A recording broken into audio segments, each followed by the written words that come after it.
G'day fellas, welcome to a casted game between two of Age of Empires 3's most infamous players. Spawning in the northwest of the map, it's Soldier, playing on the French. His opponent, who spawns opposite him in the southeast of the map, it's Corex, playing the Rus. For anybody unfamiliar with these players, these two players are somewhat legends in Age of Empires 3. And not necessarily for the same reason. Let's talk a little bit about these two players. Soldier, for anybody unfamiliar, is the brother of Give You Anxiety, but that is not his claim to fame. His claim to fame is actually being one of the best Age of Empires 3 players, routinely a top 10 player, incredibly talented when it comes to RTS games, and I'm expecting to see great things out of him in the 4th edition of Age of Empires 4. His opponent, Corex. Let's talk a little bit about Corex. Corex is infamous in Age of Empires 3 for one thing and one thing only. Walls. He makes walls like a madman. I am not kidding you. I've played games against this guy where I had 15 layers of walls. 15 layers of walls that I had to kill. And the worst part was, like, you know, sometimes you know that your enemy is not in the game at all, and it's one of those games, like in Age of Empires 3, you can see the score, and you're up triple score at that point. You're sitting safely in Imperial, and Corex is over on the other side of the map, just with his walls and his dreams. But I'm looking forward to seeing what he can bring out today for us. For anybody wondering, the map that we are on is Mongolian Heights. Mongolian Heights, famous for all of that delicious sheep that it's got out there, all that lamb. We'll take a look exactly how many lambs have been picked up so far. A couple of lambs back in the base of Soldier. Corex going out and finding a fair few as well, but typically you're going to be finding them up here towards the north. Along the edges of the river is where they do like to spawn. Look, take a look at that right there. Guarded by wolves and a boar. This boar is in a bit of a weird spot right along the edge there. I'd be surprised if either player actually scouts that out. You can hear all those dings going off as Corex gets in there, but we've got 2, 4, 6, 7, 8 sheep over in this little corner right here. I think the last time I played on this map, I got 23 or 24 sheep with my scout in one run. And I wasn't even trying. I could have probably got double that if I wanted to. Not really, not really. There's not that many sheep on the map. But in seriousness, though, Corex has done a pretty decent job so far picking up his... picking up all these scouts. And to be honest, I think that Rus is actually a very good pick on this map, just simply because of the way that there are so many sheep on this map. So keep in mind, okay, if you've got a lot of sheep, right, on a map, then you want to have more scouts. And you don't want to make scouts out of your town center, because if you do, you're going to go idle. But what if you had a building that made scouts for you? The hunting cabin. So that's exactly what he's done. So really nice pickup here. I'm curious if that's actually his thought process behind it. If that is his thought process behind it for this civ on that map, then I 100% like, I really respect that. That is very smart.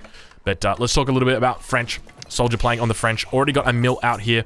Unfortunately, one of his berries, if you guys did catch it, did go to waste up here towards the north. So for anybody wondering, there is a bit of a bug when it comes to placing down a mill on the berries. You got to be careful with it, because with these little berries, for whatever reason, the mill can sort of like get in amongst it, and as a result, it cancels out the berry patch. So Soldier already losing 250 food there, unfortunately. But I'm sure he'll be okay. I'm sure he'll be okay. Going to be going up with the School of Cavalry here. No surprise there. It is the landmark of choice in 99% of cases. So, Soldier now going to be scouting out his opponent. Spotting a couple sheep behind the base as well. And opponent going to be going up with the Golden Gate. So Corex, pretty standard landmark here, I would say. The exception is that if people do go for the Wooden Fortress, ideally you would only really go for the Wooden Fortress if you had a worthwhile position to put it. So what would a worthwhile position look like for a Wooden Fortress? Were you that happy that you just built that house and you just gave us a little bit of a yes, that house is complete. Good job. So what would a worthwhile hidden fortress, or a hidden fortress, what would a worthwhile wooden fortress look like, or a Kremlin look like? It would look like a gold mine roughly here. If you could get a gold mine here, then you would put your Kremlin right there, guarding the gold mine, and also buffing up this wood line. That is what is essentially the dream Kremlin. But if you don't get something like that, then it's probably not best to go that, because even if you've got it at the back here, you can see there is the gold. So even if you were to put the Kremlin exactly where he's put the Golden Gate. Sure, technically it works, but it's not really achieving much. Like, what's your enemy gonna do? Like, push into your Kremlin that's behind your base? Like, yeah, good joke, bro. No, it needs to be up towards the front of the base. That's where it's going to get its most effective. These guys are so happy when they complete their buildings. They're just so excited. They're completely thrilled. Double scout. Looks like one of them's going to be going down. Second one going to pick up those remaining sheep and almost deciding to go back in towards the town center. He's got to be careful. Corex not really paying attention there. But continuing to place hunting cabins around the map. I do like this strategy. So we did see a little bit of harassment earlier on his villager as it went out to go and place those hunting cabins down. Now, one of the things to note with the hunting cabins is that they do have a trickle of gold. So you can see here 22 gold a minute. Now, if I was a villager, I'd probably be collecting close to, I suspect it would be 40 gold a minute. So it's pretty close to about half a villager, so not too bad. Knight going to be coming in right now for soldier, but going to get repelled by a couple of spears that are already out preemptively. So a very nice play by Corex there. Obviously, he does spot over on his opponent's side the School of Cavalry. He knows that he's playing against the French, so he can pretty much expect that there's going to be cavalry in the early game. At least just a couple of knights that come say good day to him, and that's exactly what he's got. Up towards the north, a little bit of harassment now going to begin on the hunting cabins. I wouldn't be surprised if we actually saw Soldier do a bit of a switch into spears himself and begin to siege these down. Just because, obviously, these knights are unfortunately going to get pushed off against the spears as they come out to meet them. They do get 2 hits on it, but they actually get somewhat put out of position here. Still going to be able to repel it and take it not too badly. Now, this is a bit more of a curious decision, the hunting cabin on the berries. So, for anybody wondering, the hunting cabin, it has got a significantly higher cost than a mill. 100 versus 50. So, it's double the cost of the mill, which is quite incredible when you think about it, the significance of that. So, do you want to be putting that down? This is your last resort. Really, as a Rus player, this is definitely your last resort. You've got plenty of sheep under here. You've got 10 sheep. You just keep with that for now. You want this wood ideally out for something else. Hunting cabin going to get siege down. We'll go check in with Soldier and see what he is up to over on the north side of the map. Going to be dropping down that barracks. As I alluded to earlier, got to be careful now. Knight coming into contact. A little bit of wolf getting into the action. Wants to get a bite onto his enemies. He gets him out of there. He actually is going to get a bite in there. They turn around and they killed the poor boy. Bit of a raid coming back down here. It looks like a villager may have gone down. No villager going down. I was checking behind the gold mine. He's got to be careful here. Now, keep in mind, both of these civilizations do have access to the knights in Age 2. So it is a rarity. And that these two civs do match up with each other. But it's becoming more and more common now that people have realized how strong knights are in the Second Age. Got to be careful here, Soldier, as he looks to push around his opponent. We'll take a look back at his base. Do we have any? We do actually have some stone miners. So Soldier going to be going for that second town center. Very important to try and get this second town center out sooner rather than later, especially against an opponent like this, who's not really doing much is probably the best way I would say it. So typically what you want to be doing is you want to have a set goal that you want to be achieving in the early game. And for the Rus, there's a couple of different things that you can do. Number one would be, say, I want to get a second town center by 8 minutes. You could do that. Or you could say, I want to get all my hunts in, or I want to steal my enemy's hunts. That's something that you could do as well. You know, there's plenty of hunts out here. Or you could say, I want a fast castle. You know, there's lots of different options that you've got. And at the moment, I kind of feel like Corex he doesn't really have a goal set. And that's not necessarily a bad thing, but it doesn't really look like he's you know, pushing into anything specifically. So he's gathering gold. No stone, so definitely no second town center at this point, which means that Soldier will continue to outscale him. For anybody unfamiliar with the French bonus, the French villages are created faster at their town center, significantly faster. So 15% in the Second Age. Couple of knights out here coming in. Is actually going to be able to spot these ones with line of sight. Let's see if he actually realizes. First villager going to be coming down, going to get taken out. Those big scimitars? I want to say scimitars. What do you guys think? Is that a scimitar right there that they're chasing them down with? I feel like it's a scimitar. I played League of Legends. There was an item that you could buy. It's a saber. It's a saber. Okay, saber.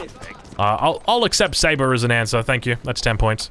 But yeah, it looks very similar. Now we do see those spears pushing out. And this is what I was talking about when it comes to Soldier. So Soldier definitely has a game plan in that his game plan is to siege down the hunting cabins.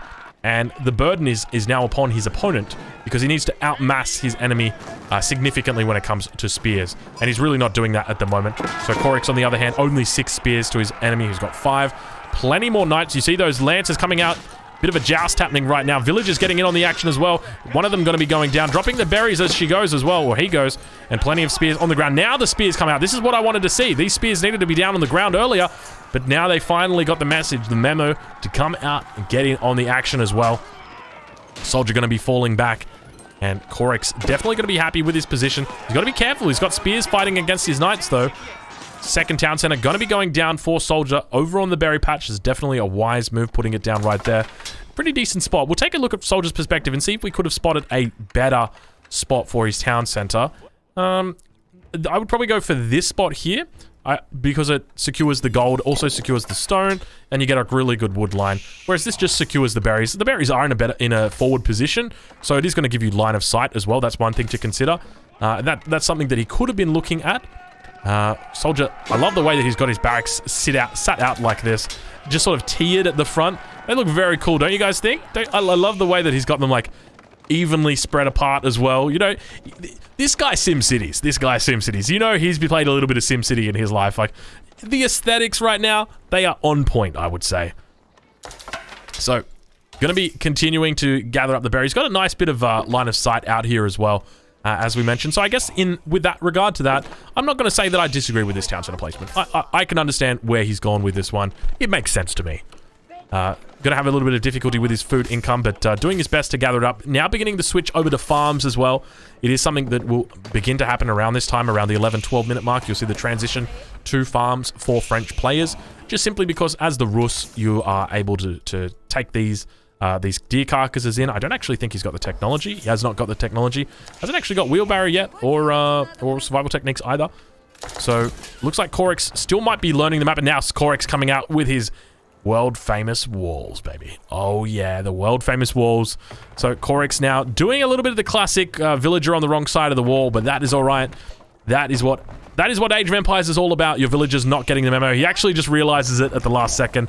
Good to see. So for anybody unfamiliar with the Rus and the way their bonuses work, or their civ bonuses, they actually don't get access to stone walls. The Rus get access to fortified palisade walls, which are kind of like a more fortified palisade wall. That's the best way I can describe them. So a normal palisade wall's got 1,500 health on it. Fortified has got 3,000. Now keep in mind, these walls can actually be attacked by normal units. You don't have to get siege to actually attack this. Whereas a stone wall, if you drop a stone wall down, you're going to need a battering ram, you're going to need a trebuchet, you're going to need I was going to say a rocket. I'm like, hold on a minute. We don't have rockets in this game.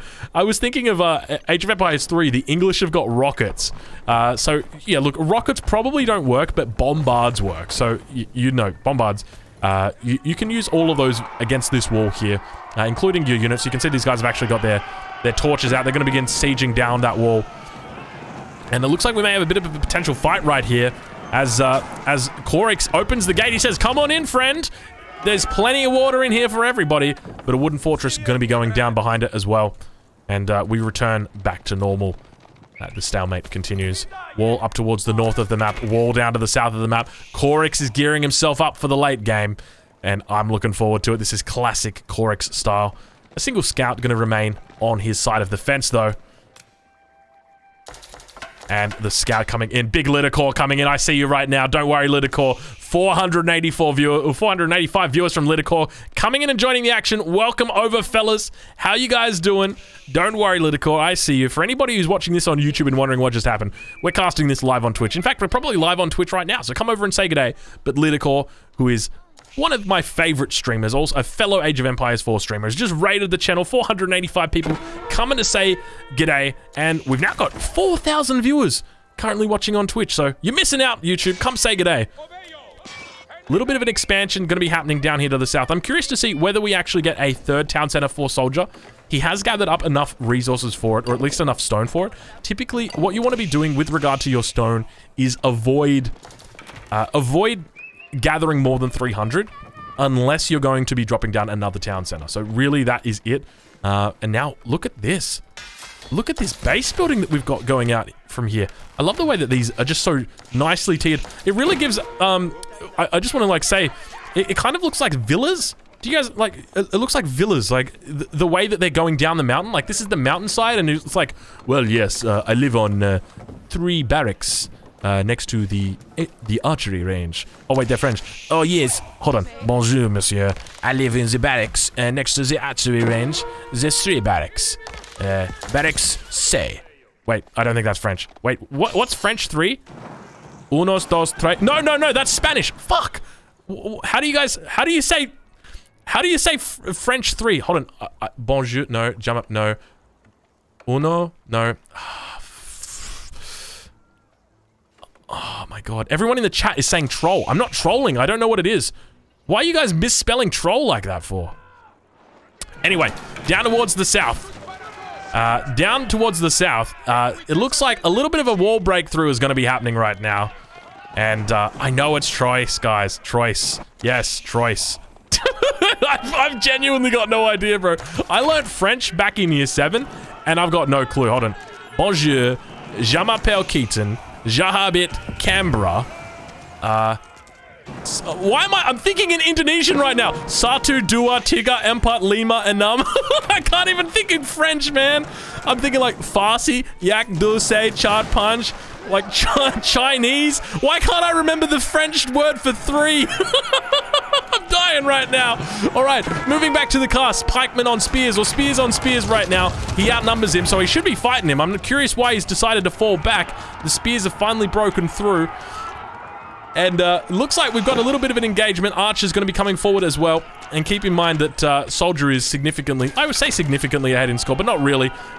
Royal Knight's now going to be moving through a little bit of a choke point here, so he's got to be careful. But I actually like the army for Corex right now. It looks pretty strong. He's got plenty of Lancers out. They're going to be making the connection on the front line, but more Spears coming out right now for Soldier as the Lancers begin to fall.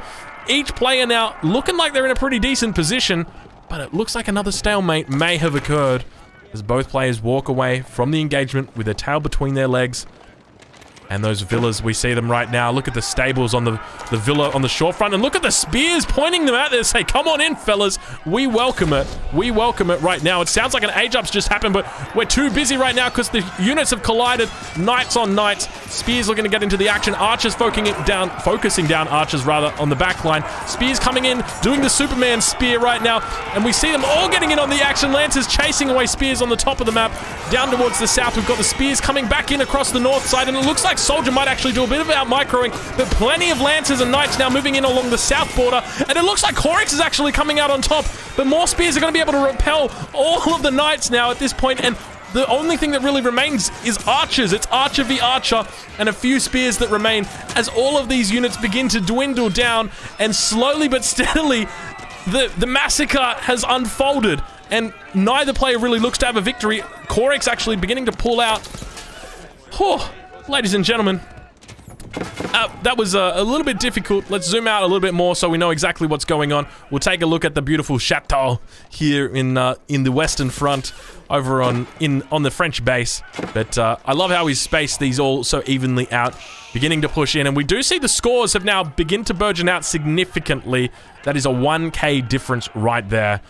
So a significant difference in scores, 3,000 versus 2,100. So the question is, what can Corex do to get back into this game? Let's do a quick stock take, all right? I want to know. We've got 84 population, or economic population for Soldier. Compare that over to Corex, who's sitting on 52. So 32 villager difference. Corex is going to the third age, which I think is definitely a wise choice, considering Soldier has already gone up. We'll take a look at what landmark Soldier went up with. That is not the landmark that he went up with. That is not the landmark that he went up with. Over here, he's gone with the guild hall. Ooh, bit of a mistake right here from Soldier. Leaving his guild hall on food. Will that be the cost, the mistake that costs him the game? So for anybody wondering what that mistake is, you ideally want to get your guild hall onto one of these 3 resources. You have got so much food in this game, but you really don't need it to be generated right there. Now a little bit of action down towards the south. These Knights going to be cleaning up the Royal Knights of Soldier. But look, the fact that Soldier held despite being up another age really, to me, says that Soldier is going to be able to hold this game. And he's in a significant lead. I think there is one potential out for Corex in this position, okay? He has not elected to drop down a second town center just yet, okay? He's still on one town center, one base, and that's fine, okay? Some people want to live their life like that. I've got no problem. But how does he get back into it? And there is one word that I'm thinking of. Mangonel. If you can get a sweet mangonel shot on your enemy's army, you can literally turn the tide of battle significantly. Like, I am just talking... I played a game. Look, I don't want to talk about it too much, but I will just say this. My enemy was on 11 military population. I was on 84 military population. I lost that game. You want to know why? Mangonels. So if there's any way that Corex can get back into this game, despite being down 1,500 points, Mangonels may be the answer. So, I'm looking forward to it. I'm hoping. I'm thinking about it. Ideally, if he's going to be going Mangonels, I'm thinking that his best bet is probably going to be massing up Spearmen with it as well. So instead of going Archers, instead of going too much Cav, you just really want to focus Spears combined with those Royal Knight, or with those Mangonels, and that's really going to give it for you. The main thing is, as well, is if he can do it from a higher ground so he can surprise his enemy. Now, keep in mind, in Age of Empires 4, when it comes to higher ground, works differently than previous Age of Empires games. If you've got the higher ground, so in this situation here, you're going to have greater line of sight than your opponent. So if your opponent is down here, they're not going to be able to see up onto this cliff, okay? But you're going to be able to see down. And that extends out. So with this being the Mongolian Heights, it's important to note that as you move the camera away from the center of the map, okay, it gets higher. You can see we're getting higher. We're getting further away. We're getting further and further away, which means if you've got mangonels that are sitting right back up here, they can practically see over the entire battlefield. I mean, we can't, but they can. And they can't fire that far. But essentially what you want to do is use that line of sight advantage. Potentially sit in behind these trees, something like that, and then fire over these trees onto your enemy's army, you know, revealing that. We've got a siege workshop coming down right now. Corex doing the right thing. This is exactly what he needs right now. My main concern, though, is he doesn't have enough anti-cavalry. He needs to be pulling out those anti-cavalry. We do actually have a sheep spy right here. That is correct. For anybody who did notice, this sheep actually just got changed. The spy was... It was a double agent all along. I thought that this was a blue sheep. But it was a double agent. Soldier actually preemptively realizing that his enemy may actually go mangonels. And as a result, he's pulled out some Springles. And Springles in this position are going to mean that his enemy is not really going to be able to hold down his mangonels. He's going to be able to push through. The only real way he's going to be able to do it is if he keeps his mangonels as a surprise. We've actually got Springlets coming out, which is not the correct choice for Corex. But I guess realistically, when it comes to mangonels, you would probably need like 6 or 7 mangonels to be taking these out. Mangonel's going to continue pushing down. I feel like I've said Mangonel 74 times in the last 5 minutes. Firing out and getting plenty of damage onto that wooden fortress. They're going to be pushing forward. We'll take off the Fog of War. We'll rather turn on the Fog of War as Soldier begins to push down. And now the Springalds continue. Keep in mind, these Springalds don't do a lot of damage to buildings. I don't actually know how much damage they do to buildings, but it says that they do trivial damage, and I feel like 60 damage isn't trivial. Springalds now out for the Rus player. Mangonel going to take one shot. Corex actually managing to fall back. We're going to remove the line of sight. We're going to take off the UI. We're going to get ready for it. It's going to happen. It is the battle of... I was going to say the Battle of Middle Earth, but I feel like this isn't Middle Earth. This is like Mongolian Earth or Mongolian Heights. It's the Battle of Mongolian Heights. Middle Mongolian Heights right now. And beginning to push forward. Got to be careful. We actually... Oh, my lord. Oh, my lord. Oh, my lord. He could actually do it. If he can bait him up to here, up to this point right here, he can use the Monk right here from cover. Boom, baby. Boom. I'm curious to see if he's going to be able to run it in. Knight's now going to be breaking down this door, heading in right now with their palings out. The Wallalow comes out. Soldier retreats. Manages to not do any damage, and the Monk actually goes down. It says, see ya, mate. Gets 2 shots to the face. And Soldier continues to evacuate the dance floor as the Knights begin to chase down his Springalds. He realizes that's his only real chance for success. And now we've got a landmark going to be coming down on the front line. Rather, I take that back. That's a keep going down on the front line and continuing to chase down this artillery. The Knights on Knights are doing their best, but at the same time, I think Corex might be in a bit of a difficult spot because the only remaining units he's got are archers, and his enemy has got a lot of Knights. He's got more Knights than his enemy's got archers, so that is a little bit concerning. He's going to continue to push in. We see all those Knights now healing up as they move in and begin to flood through the base. The villagers are now going to be what take the brunt of this fight. Spears now beginning to move in. Each player jousting their way through. Villagers getting completely cut down on the front line. There's a sheep that still remains somehow surviving through the massacre. And more villagers getting in on the action. You can just see all of them dying off in the distance. And I think that is going to settle it at this point, but it's actually not. Corex thinks he can hold on. Corex, got to be careful right now. Mangonel shot comes out, does damage on about 8 or 9. Looks like that Mangonel is going to be going down. And Corex in a pretty poor position at this point, but he is actually managing to hold. Keep in mind there are multiple raids going on at this point. There are Knights down to the south, Knights, more Knights down here. Soldier is absolutely knighting it up right now. He's literally being knighted by the Queen of England. Actually, he's playing the French. I don't think she would do that. But if he was playing the English, he would have been knighted. He would have been Sir Soldier by now. And his opponent, despite holding on his main front, at this point, if we take a look over at his village account, he's sitting down on 54 at this point. And it leaves a sour taste in your mouth. We'll go check in on Soldier. He's on 130 villagers. 130 villagers at this point. That is absolutely huge compared to his opponent. He's more than double the economy of his opponent. He's incredibly strong. I guess that's the word I'm going to go for. Incredibly strong. At this point, the main fight is going to be over remaining resources that are on the map. So the big thing that is going to be happening in this late game is fighting over the large gold vein. So you can see here there's a gold vein on this side, there's a gold vein on that side. Soldier doesn't have access to a large gold vein, and he's going to... Actually, no, this is just a small one. It's going to be running dry very soon. And if his opponent is actually able to hold on, that could spoil the end for Soldier. Now you can see he's beginning to actually just make trash units. He does have artillery, but he's got veteran horsemen in here. Which is something that you ideally wouldn't see a lot of. A knight coming back. I like that this knight decided to take a back seat. He's like, you know what? Don't concern yourself with me, fellas. I'm a good guy. They really get into the action, don't they? Now down towards the south of the map. A little bit more action gonna be happening. And so the question is, okay, can Corex rather win the game by controlling the resources? And the answer is 100%. If he's able to hold these resources, he can 100% win the game. But there's a couple of issues. The first issue is that there's a guild hall, and the guild hall is on gold.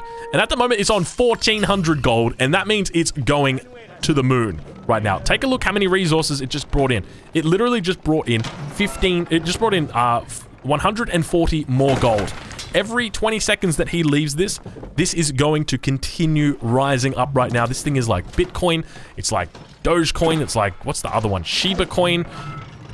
Going up right again. There you go. 1680 right now. It's like GME. Soldier has definitely gone to economics school, and he knows what life is all about. So you can see he's building up his resources right now. His gold is absolutely exhausted. So he's in a bit of a difficult spot. But if he takes this, if he takes it now, it's going to be a bit of a difficult spot for him, because the thing is, right, it's a trade-off, okay? You take it now, great, you get 1,800 gold. Okay, there you go, 1,800 gold coming in. He immediately queues up two things. He's immediately queued up 1,000 gold's worth of something. I'm curious if we don't see a bombard come out to try and deal with these counterweight trebuchets. But he's decided to take the gold. If you leave the gold for longer, it's going to be giving you more. See, now you can see it's back down to 20 gold. He's got 700 gold for Imperial upgrades. Does he elect to get Elite? Does he go Elite with this? I'm suspecting we're going to see the Elite upgrade for Royal Knights coming out. I do think that's what we might have. He's actually doing some market trading here as well. A wise choice. And we continue to see the trebuchets trebbing away. But to the north, we've got more walls coming up. Corex doing Corex things. A second layer of walls in here. Stone walls now going to be going up for Soldier. I don't think Soldier realizes that all the gold is on his enemy's side. Now, it's not always the best, but unfortunately, sometimes you don't have these perfect spawns where, you know, Soldier didn't get a large gold vein. His enemy got both of them. So, you know, you've got to sort of take advantage of that. If you're Corex and if you're Soldier, you have to be aware of that, and you really have to fight to it because it leaves a difficult spot right now. Soldier now gonna look to engage before his elite upgrade is in. I don't know whether this is the right choice. I guess he just doesn't want to be losing his castle. And now Monk running in. He needs to pull these units back. Wallalore coming in. Gotta be careful, Soldier. Gotta be careful. He manages, he's pushing it forward. He manages to survive it though. Nothing really happening there. The Wallalore actually doing a pretty decent job of being microed forward there. Using the archers. But plenty of knights now on the front. And we take a look. These are still veteran royal knights. No upgrade just yet for any of these units. So still going to be fighting Castle Age versus Castle Age. And a little bit of a weird choke point right here, if I'm being honest with you guys. Kind of strange. Kind of weird. Trading now beginning as well for Soldier. A trader out, and it's right on the battlefront as well. So he's got to be careful because Corex has got all the gold. And now Corex retreats, and we do finally have that elite upgrade. I'm curious exactly why he decided to fight when he fought.